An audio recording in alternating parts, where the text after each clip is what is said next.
नमस्कार, मैं हूं आपके साथ हिमानी नैथानी और इस बुलेटिन में करेंगे हम तमाम खबरों पर विस्तार से बात। लेकिन पहले यहां बात करेंगे युद्ध विराम बर्बाद ईरान की।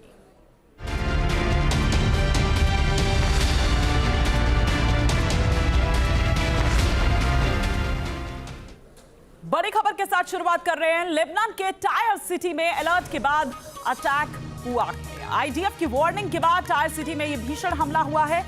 टायर सिटी में हमले का बाकायदा जो नया वीडियो है वो सामने आया है, जो कि इस वक्त आपके टेलीविजन स्क्रीन पर है। हिजबुल्लाह के ठिकानों को टारगेट किया गया है और ये पहले ही कह दिया गया था इजराइल द्वारा कि लेबनान इससे बाहर है। हालांकि ईरान की तरफ से जो 10 प्रस्ताव दिए गए, जो पहली शर्त यही थी कि ना ईरान बल्कि लेबनान पर भी ये हमले नहीं किए जाएंगे, सीज फायर के दायरे में ये भी आएगा। लेकिन इजराइल ने साफ तौर पर इनकार इससे कर दिया और वो दिखाई भी दे रहा है। तो मतलब ट्रंप के सीज फायर को इजराइल ने हाफ सीज फायर में तब्दील कर दिया है। ये तस्वीरें जो निकलकर सामने टायर सिटी से आ रही है वो तो यही बता रही है और ये भी बताती है कि दरअसल ये डील जो है, ये सीज फायर जो है, ये अमेरिका और ईरान के बीच में हुआ है। इजराइल सिर्फ समर्थन इस पर अपना दे रहा है, लेकिन इजराइल की भी तमाम वो बातें हैं, तमाम वो शर्त है। इजराइल ये कह रहा है कि भैया हमारे हितों का भी ध्यान रखा जाए और इजराइल इससे खुश बिल्कुल नहीं है, क्योंकि इजराइल का ये कहना है कि हमारे वो टारगेट तो अभी अचीव ही नहीं हो पाए, जिसको लेकर, जिस मोटिव के साथ दरअसल ये युद्ध शुरू किया गया था। इस युद्ध की शुरुआत हुई थी और ये इस वक्त हिजबुल्लाह के ठिकाने जो चुन चुन कर, क्योंकि इजराइल को भी पता है अगर हिजबुल्लाह को वापस मौका दिया जाएगा तो फिर वो रीरूट हो जाएंगे, वो फिर से अपने आप को दोबारा से शुरू कर लेंगे, वो फिर अपने जो ठिकाने हैं वो बदल लेंगे और ताकतवर बनकर वो निकलेंगे। इस बीच लेबनान की टायर सिटी में हमले का एक और वीडियो सामने आया है। टायर सिटी को टारगेट किया गया है। लेबनान ने इसे सीज फायर का उल्लंघन बताया है। तो लेबनान द्वारा दरअसल ये कहा गया है कि ये सीज फायर का उल्लंघन है, जबकि इजराइल ये कह रहा है कि हम उसे नहीं मानते, हमने पहले ही कह दिया था कि लेबनान इस दायरे में नहीं है और लेबनान पर अटैक जारी रहेंगे। तो ये तस्वीरें इस वक्त हम आपको दिखा रहे हैं। लेबनान के वो तमाम जो हिजबुल्लाह के ठिकाने हैं लेबनान में, उनको चुन चुन कर इजराइल ने इस तरह बूथ कर रहा है, जैसे उसने कसम खाई हो कि हिजबुल्लाह को तो वो मारकर ही दम लेगा। भले ही ईरान के साथ यहां सीज फायर हो गया हो, लेकिन यहां नहीं, यहां वो किसी के नहीं सुनेंगे। लेबनान के कस्मिये में भी आईडीएफ का एक बड़ा हमला हुआ है। एक कार को निशाना बनाकर अटैक किया गया है। कस्मिये दक्षिणी उत्तरी लितानी नदी के बीच दरअसल जो बचा हुआ इलाका है वो है। और ये देखिए वाहन यहाँ से गुजर रहे हैं और सामने काले धुएं का ये गुब्बार आपको नजर आ रहा है। ऊंची ऊंची लपटें उठती हुई आपको यहाँ पर नजर आ रही है और आसपास मौजूद वो लोग जो इसे देखते हुए, अपने कैमरे में कैद करते हुए, एक कार को यहाँ पर निशाना बनाया गया। कस्मिये दक्षिणी उत्तरी लितानी नदी के बीच जो बचा हुआ इलाका दरअसल है ये वो इलाका। और आईडीएफ का एक बड़ा हमला, बड़ी स्ट्राइक जो है वो वहां पर हुई है, लगातार हो रही है लेबनान के अलग अलग इलाकों में, अलग अलग शहरों में।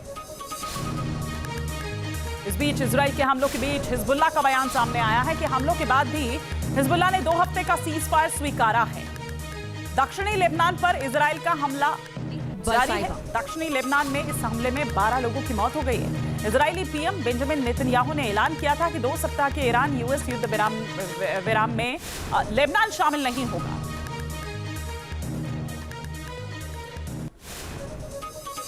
इधर ईरानी स्पीकर निकजाद का बड़ा बयान सामने आया है कि अगर अमेरिका ने 10 शर्तें स्वीकारी तो डील साइन नहीं करेंगे।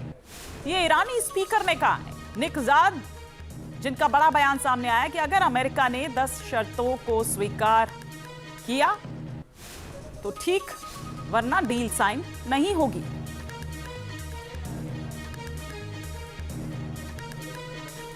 वो 10 शर्तें जो ईरान द्वारा दी गई हैं। ईरानी मीडिया के हवाले से खबर आ रही है, ईरान की संसद के स्पीकर बागेर गलीबाफ करेंगे बातचीत की अगुवाई। अमेरिका की ओर से जेडी वांस और स्टीव विटकॉफ करेंगे बात। अमेरिका की टीम में जेरेड कुशनर भी होंगे शामिल। 10 अप्रैल को इस्लामाबाद में ये वार्ता होनी है और आगे किस तरह से इसे बढ़ाना है, किस तरह से क्या आगे की रणनीति रहेगी, उसे लेकर ये बैठक होनी है। हालांकि जेडी वांस की अगर बात करें तो ये वो नाम है जो आप ये कहिए कि ये पूरा जो युद्ध चल रहा है उससे बचाने का, बल्कि उनके खुद के जो वरिष्ठ पत्रकार हैं अमेरिका के, वो ये कहते हुए नजर आए कि जेडी वांस ने नरक में जाने से या उस ब्लैक होल में जाने से आपको दरअसल बचाया है। शुक्रिया अदा करना चाहिए जेडी वांस का। लेकिन दो नाम अब भी ऐसे हैं इस बातचीत में, अगर इस्लामाबाद में जब ये बातचीत 10 अप्रैल को होनी है, जो शायद ईरान को रास नहीं आएंगे नाम, जिसमें एक से एक विटकॉफ, जिनके कहने पर ट्रंप ने खुद कहा कि ये हमला उन्होंने किया, और दूसरे जरेड कुशनर जो कि सन इन लॉ हैं डोनाल्ड ट्रंप के। इस बीच ईरान के डिप्टी स्पीकर निगजात का बड़ा बयान जो है वो ये कि अगर अमेरिका ने 10 शर्तें नहीं स्वीकार की तो डील साइन नहीं करेंगे। तो ये साफ तौर पर, हालांकि अमेरिका द्वारा, डोनाल्ड ट्रंप द्वारा ये कहा गया था कि ये जो 10 शर्तें हैं, ठीक है, ये मानी जा सकती है, इस पर बात हो सकती है। खुद अब्बास अराक्ची ने भी यही कहा था कि हमारी जो शर्तें हैं वो अमेरिका ने मान ली है, हमारे आगे झुक गया है अमेरिका।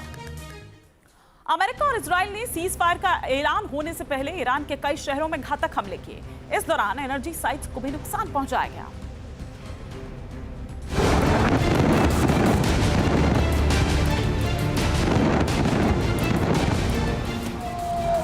सीज फायर से पहले डबल स्ट्राइक से दहला ईरान।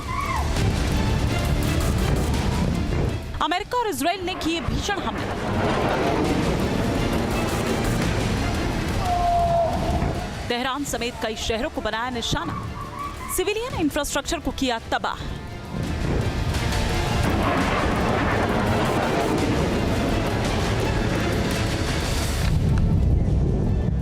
जोरदार धमाके हुए, आग लगी, धुआं उठा और चारों तरफ तबाही का मंजर देखने को मिला। ये वीडियो ईरान के अल्बोरोज प्रांत का है। अमेरिका और इजराइल ने आईआरजीसी के ठिकानों को निशाना बनाकर हमला किया। ये दावा किया जा रहा है कि रिहायशी इलाकों में की गई बमबारी की वजह से 18 लोगों की मौत हो गई।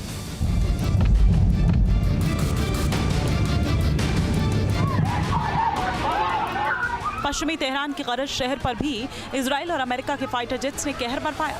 कुछ ही मिनट में कई बम गिराए गए, जिससे बड़े इलाके में आग लग गई। ईरान की मीडिया ने दावा किया कि हमले ऐसे ठिकाने पर किया गया था जहां शासन के कुछ सीनियर लीडर्स की बैठक चल रही थी। ये माना जा रहा है कि यूएस फोर्स और आईडीएफ ने खुफिया जानकारी के आधार पर करज में सटीक हमला किया। तेहरान के शाहदा इलाके में भी टारगेटेड अटैक किया गया। बमबारी के तुरंत बाद आबादी वाले इलाके में आग की लपटें उठती हुई देखी गई। इजरायली सेना के मुताबिक आईआरजीसी के मिसाइल बेस को निशाना बनाते हुए ये अटैक किया गया। न्यूक्लियर और मिसाइल सिटी इस्फहान में भी एक साथ कई हमले किए गए। यहां जरीन शहर मिलिट्री इंडस्ट्री के नजदीक बड़ा धमाका हुआ, जिसके बाद यहां आग की लपटें उठती हुई देखी गई। आईडीएफ के मुताबिक जहां बमबारी की गई वहां आईआरजीसी के लिए हथियारों का निर्माण किया जाता था। इजरायली वायुसेना के लड़ाकू विमानों ने ईरान के एयर डिफेंस सिस्टम को भी पूरी तरह से डैमेज कर दिया।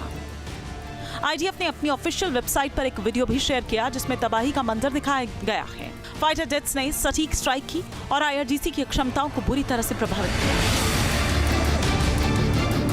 ईरान की पोर्ट सिटी चाबहार भी इजराइल के निशाने पर आई और वहां फाइटर प्लेन उड़ते हुए देखे गए। इस दौरान पूरे इलाके में माहौल पैनिक हो गया। विनाशकारी हमले के खौफ की वजह से आईआरजीसी ने लोगों को घरों से बाहर ना निकलने की हिदायत दे दी। युद्ध विराम की घोषणा से पहले ईरान के एनर्जी सेक्टर को भी निशाना बनाया गया। कई शहरों में पिन पॉइंट स्ट्राइक की गई, जिससे ईरान को तगड़ा झटका लगने का अनुमान है। ईरानी मीडिया रिपोर्ट्स में यह दावा किया गया है कि खुजिस्तान प्रांत के मशहूर फज्र और अमीर कबीर पेट्रोकेमिकल साइट्स पर हवाई हमले किए गए। इन हमलों में फेज 1, 2 यूटिलिटी प्लांट को सीधा निशाना बनाया गया, जो इस क्षेत्र की तमाम इंडस्ट्रियल यूनिट्स को बिजली और गैस की सप्लाई करते हैं। हमले के बाद पेट्रोकेमिकल साइट्स के आसपास कई जगहों पर भीषण आग लग गई। ये सैन्य कार्रवाई राष्ट्रपति डोनाल्ड ट्रंप की ओर से दी गई डेडलाइन से पहले कर दी गई थी। ट्रंप ने दावा किया था कि वो ईरान के एनर्जी सेक्टर को मंगलवार रात 8 बजे तक तबाह कर देंगे, लेकिन उससे कई घंटे पहले ही मां शहर में अटैक हो गया, जिससे ऊर्जा बुनियादी ढांचों को भारी नुकसान की पुष्टि हुई।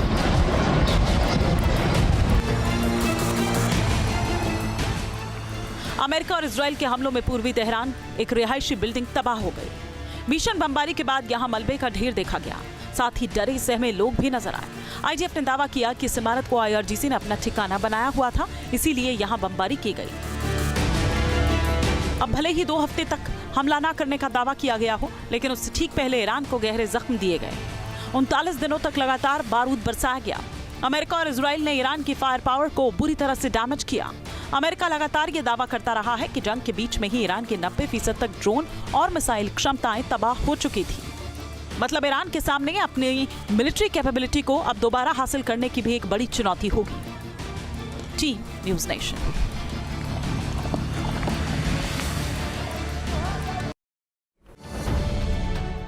अब से डीडी फ्री डिश की चैनल नंबर 57 पर देखिए न्यूज़ नेशन।